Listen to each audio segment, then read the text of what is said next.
Hi friends, welcome back to our channel Lakshmi tips. తిరుమలలో శ్రీ వెంకటేశ్వర స్వామి దర్శనం తర్వాత దర్శించుకోవాల్సిన పుణ్యతీర్థాలలో ఆకాశగంగా ఒకటి. ఈరోజు మనం ఈ వీడియోలో ఆకాశగంగా హిస్టరీ ఏంటనేది తెలుసుకుందామండి.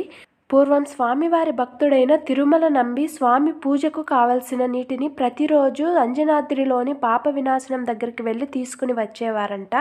అలా ఒకరోజు వెళ్ళి తీసుకుని వస్తుండగా స్వామివారు బోయవాణి రూపంలో అతనినైతే నాకు కొంచెం తాగడానికి నీరు ఇస్తారని అడిగారంట. అప్పుడు ఆయన ఈ నీరు స్వామివారి పూజకు తీసుకెళ్తున్న పవిత్రమైన జలం అని చెప్పారంట.